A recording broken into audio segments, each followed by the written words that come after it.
Duty is freedom's truest form. Let that sink in for a moment. It feels counterintuitive, doesn't it? How can duty, something that feels like a burden, be the path to true freedom? In a world obsessed with following desires and chasing pleasures, we've been sold a lie that freedom is doing whatever we want. But has that really made us happier? Or has it left us more restless, trapped in endless cycles of regret and emptiness? Imagine this instead: a life where every decision aligns with your deepest values. A life where you're not ruled by fleeting emotions or the expectations of others, but by a moral compass so strong it liberates you. That's what Immanuel Kant offers: a revolutionary way to rethink freedom, morality, and the way we live. But here's the twist: it's not easy, and it's not always comfortable. It demands courage, discipline, and a willingness to question everything you think you know about yourself. Are you ready to challenge the status quo? To explore a philosophy that could unlock a life of clarity, purpose, and true freedom? If so, stay with me. Let's break down Kant's profound insights and discover why they still hold the power to transform our lives today. Before we dive in, don't forget to subscribe to the channel for more timeless wisdom and insights that challenge the way we think and live. Now, let's get started. Lesson 1. The Categorical Imperative: Ethics. What does it mean to live a truly ethical life? Is it simply following the rules set by society? Or is there something deeper, something universal? Immanuel Kant believed he found the answer: a revolutionary idea that could guide not just individuals, but all of humanity. He called it the categorical imperative. Sounds grand, right? But what is it? Imagine this. Before you act, you ask yourself a simple yet profound question. What if everyone in the world did what I'm about to do? Would it make society better, or would it tear it apart? If the answer unsettles you, then your action fails Kant's test. He invites us to think beyond personal gain, beyond fleeting desires, and focus on principles that everyone, everywhere, could live by. But wait, why would anyone live by such a strict rule? Isn't life full of exceptions? Here's the twist. Kant isn't asking us to sacrifice happiness. He's offering us a way to elevate it, a happiness rooted not in self-interest, but in integrity. Think about it. What feels better, taking the easy way out, or knowing you stood firm for something larger than yourself? And here's where it gets fascinating. Kant's rule isn't just a nice idea, it's a challenge. Can you live your life as an example of universal morality? Can you treat others not as tools for your goals, but as ends in themselves, worthy of respect, dignity, and care? It's a tall order, isn't it? But here's a thought to sit with. What if we all tried, even just a little? Would the world look different? Could it even feel different? Keep that in mind as we explore more of Kant's profound insights into what it truly means to live a moral life. Lesson 2. Autonomy of the will. Who controls your life? Is it you, or are you just following the rules set by someone else? Think about it. How often do we make choices based on what we should do, instead of what we truly believe is right? For Immanuel Kant, this question wasn't just personal, it was the foundation of morality itself. Kant argued that true freedom doesn't mean doing whatever you want. Surprising, right? Instead, freedom is the ability to act according to principles you give yourself. Principles rooted in reason, not impulse or external pressure. Imagine living in a way where every decision comes from a place of clarity, a place where your actions reflect your values. Does that sound like freedom to you? But wait, how do you know if the principles you follow are truly yours? Are they shaped by reason, or are they borrowed from society, family, or tradition? Here's where Kant's brilliance shines. He believed that when we act out of duty, guided by reason, not desire, we are exercising our highest form of freedom. Sounds paradoxical, doesn't it? Duty and freedom, hand in hand. Think of it this way. When you choose to help someone in need, not because you'll be praised, but because you know it's the right thing to do, who's in control? Not your ego, not your fears, but you. In that moment, your will becomes autonomous, self-governing, and aligned with universal moral law. Now here's the challenge. Can you trust your reason to guide you? Can you resist the pull of fleeting desires and outside influences to create a life that's truly your own? Or will you let the noise of the world drown out your inner compass?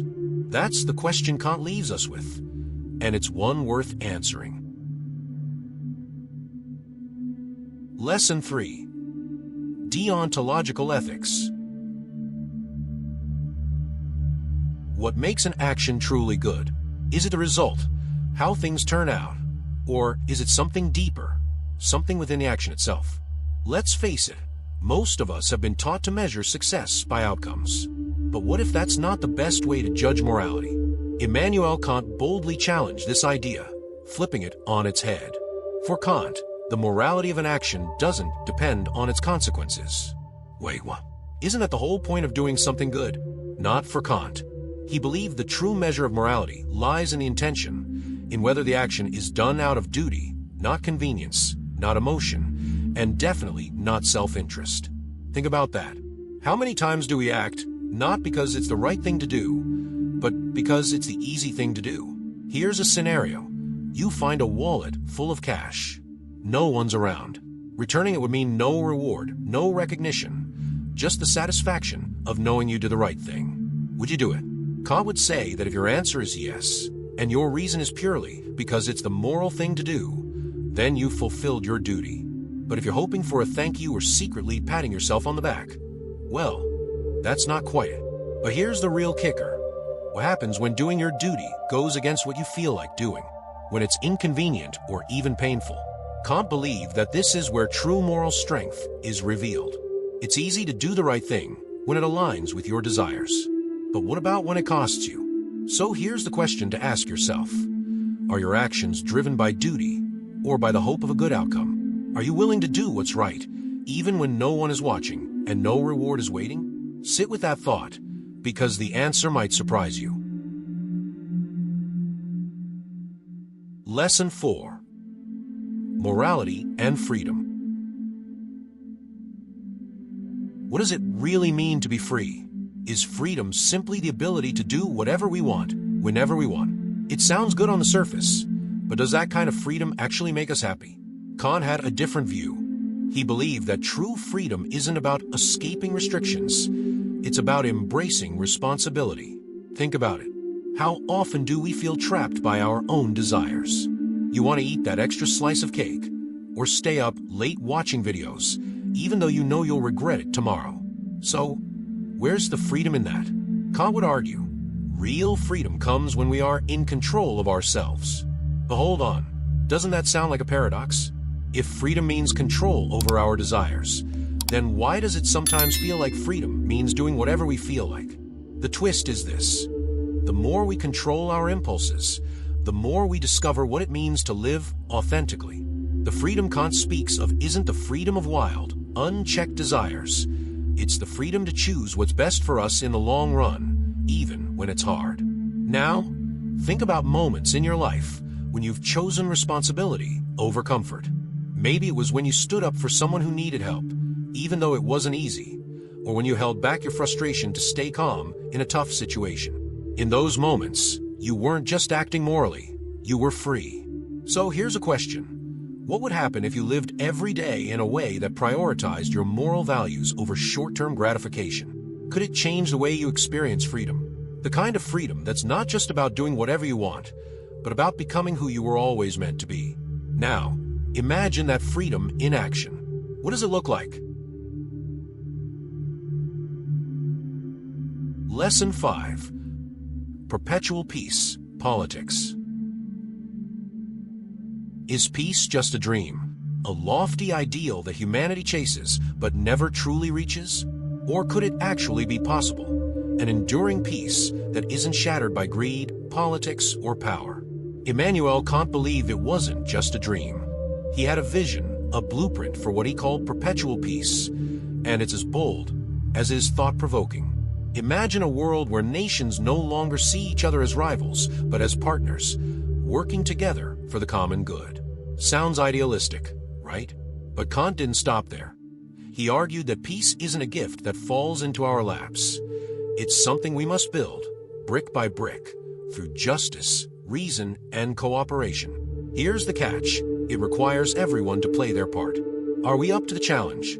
Kant proposed a radical idea for his time, a federation of free and democratic states united not by force, but by mutual respect and shared principles.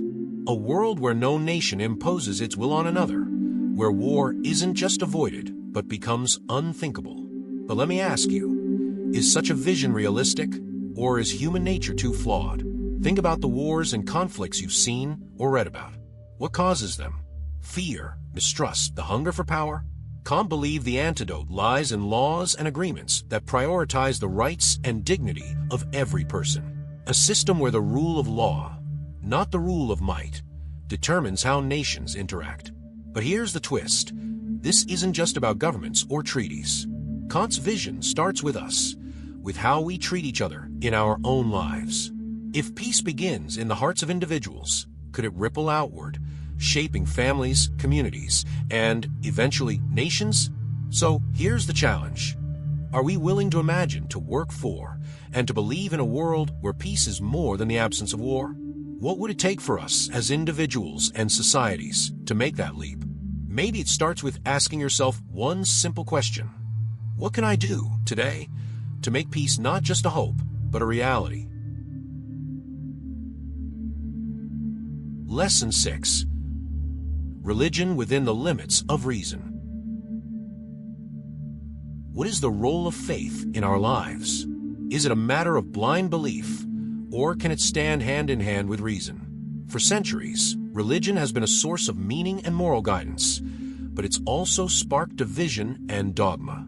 Immanuel Kant asked a daring question. What happens when we strip away the rituals, the fear, and the superstitions? Can religion still hold meaning when it's examined through the lens of reason? Imagine a belief system where morality is the foundation, not rules carved in stone or handed down by authority, but principles rooted in universal reason. Kant argued that true religion doesn't depend on miracles, doctrines, or rituals. Instead, it's about living a moral life, a life where actions align with the innate sense of duty we all possess. Could faith be that simple? But here's the twist. Kant wasn't against religion. He wasn't trying to tear it down. He wanted to elevate it. For him, faith wasn't about submission. It was about empowerment. What if the real purpose of religion is to inspire us to act justly, to live with integrity, and to see every person as an equal?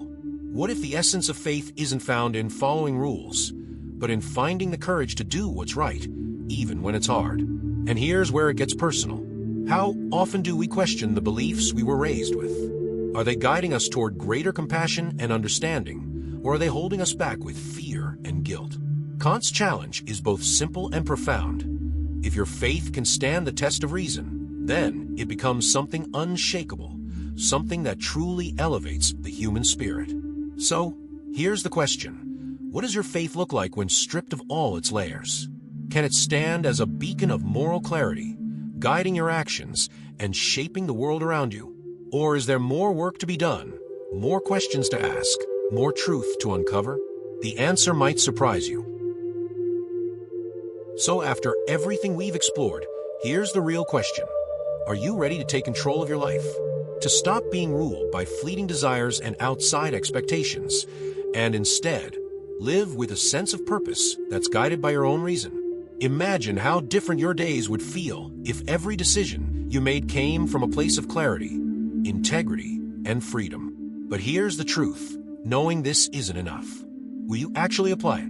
Will you start questioning your actions, examining your beliefs, and aligning your life with something greater than impulse or convenience?